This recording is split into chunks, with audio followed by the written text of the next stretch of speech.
इसी fourth semester का next lecture देख रहे हैं हम लोग। इसके पहले देख चुके हैं गैलीलियन फॉर्म को। Problem with classical physics we see that force is not depend on frame of reference under Galilean transformation. Velocity frame dependent quantity होता है। Velocity depend force F is equal to E bracket में E plus v cross B होता है। Lorentz force हम लोग देख चुके हैं ये पहले ही।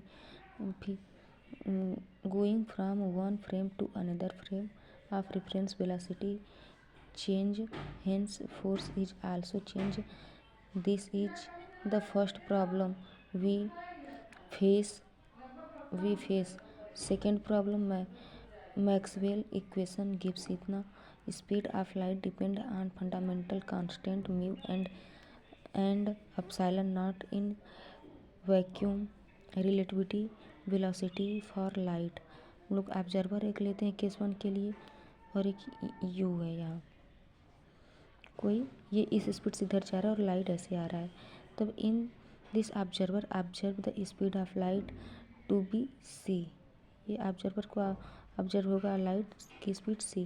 अगर ऑब्जर्वर इसी ऑब्जेक्ट पर है तब according to Galilean transformation speed of light then in the case is c plus u. ये इधर आ रहा है और ये इधर जा रहा है और ऑब्जर्वर यहीं पे है।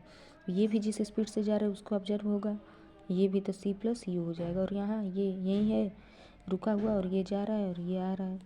कोई दिक्कत नहीं यहाँ पे, उसे बस सी स्पीड पता होगा। केस थ्री में लाइट इधर जा रही है और ये ऑब्जर्वर भी इधर ही जा रहा है। According to Galilean transformation relativity speed of light in this case is c minus भी हो जाएगा।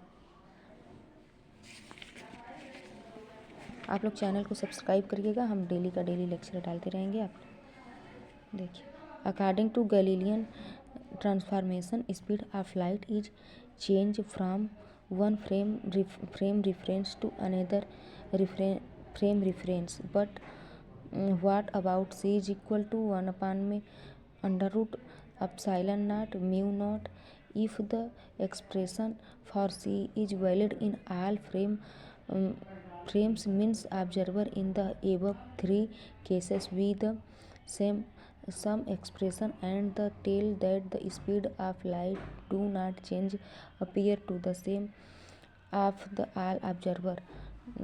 Note point एक है fundamental constant do not depend on frame of reference. Another argument the expression is not valid in all inertial frame.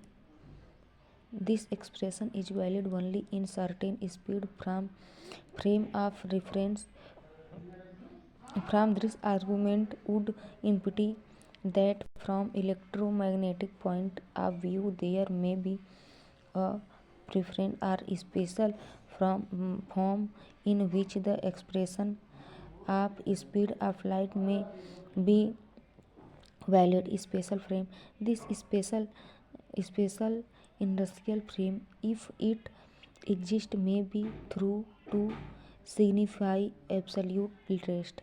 ये 2 number में important question है। Special frame normally wave require a medium to travel, but the light did not require medium while coming from distant star, so problem there does exist. So some medium not observer is till the time which feels entire inverse and known as either it is either which can be through to be at absolute rest and the speed of light is c is valid only in the frame. Next ये जो experiment है हम लोग कल देखेंगे।